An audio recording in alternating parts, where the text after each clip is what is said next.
Ladies and gentlemen, the 20th of January was a very exciting day this year because it is when Barack Obama finally took office in Washington.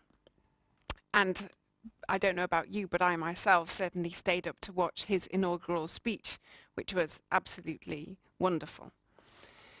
He is, of course, following in the steps of President George Bush, who will probably go down in history as being the worst American president ever. There are lots of reasons for that title, which I think he has already gained himself, but I'd like to focus on one of the reasons why I think he's the worst American president ever. And this is the disgraceful way in which he and his administration dealt with the national disaster which took place in New Orleans, Louisiana, 3 or 4 years ago. I'm sure you'll remember the very shocking images on television. What looked like third world conditions, victims dying unnecessarily because of a lack of medical care and water, something which was unthinkable, we thought, in the United States. And still today, huge areas of New Orleans still need to be rebuilt. The Bush administration argued at the time that it couldn't possibly have known that the national disaster, the flooding, would have been as bad as it was. But I would refute this because experts carried out a simulation before the flood in New Orleans to see what might happen if there was a serious flood. And they chose New Orleans as the possible target to do the simulation, and they did that because they knew that New Orleans was a very vulnerable city. It's very vulnerable because it's already 6 to 10 feet below sea level. It is surrounded by water on all sides, with the Mississippi River on one side and the lake on the other. Now, because the city is already below sea level, it's protected by a series of flood barriers, or levees as they're called. Now, these flood barriers are 350 miles long and they surround the city. But the problem was that these levees, or flood barriers, were built a long time ago in 1965, and they were only built to resist a Category 3 storm. Storms are categorized between 1 and 4, 4 being the worst kind of storm. Everybody knew that the levees were weak, that they couldn't resist the worst kind of storm, and successive federal governments have known that and have failed to address the problem.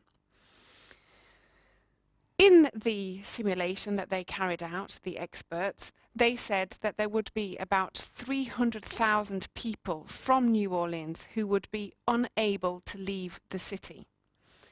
This was because they were either too old, or too sick, or too poor.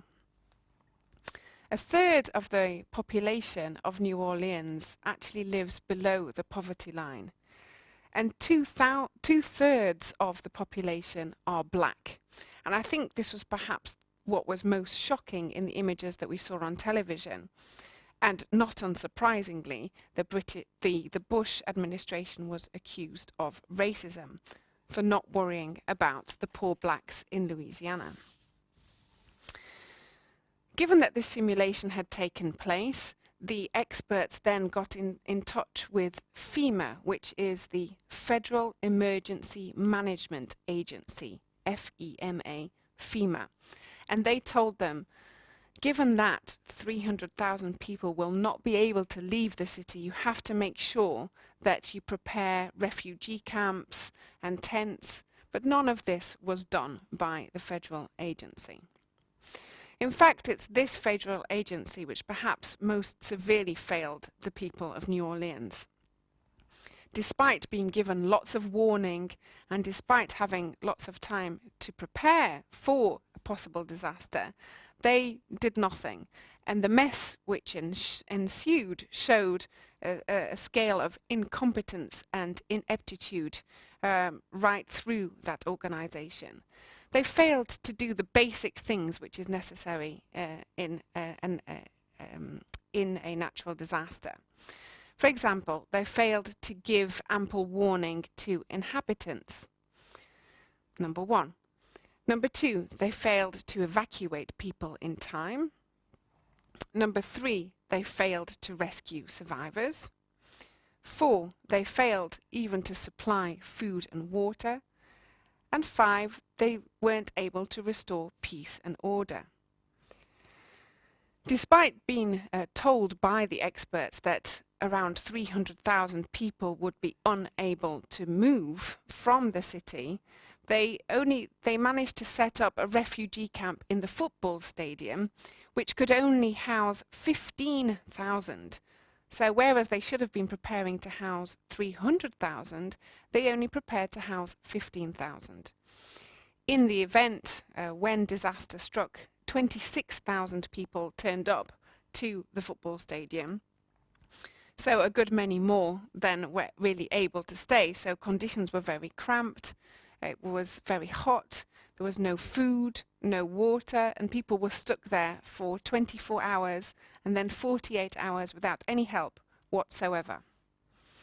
So as we can see, Bush did not do what he should have done.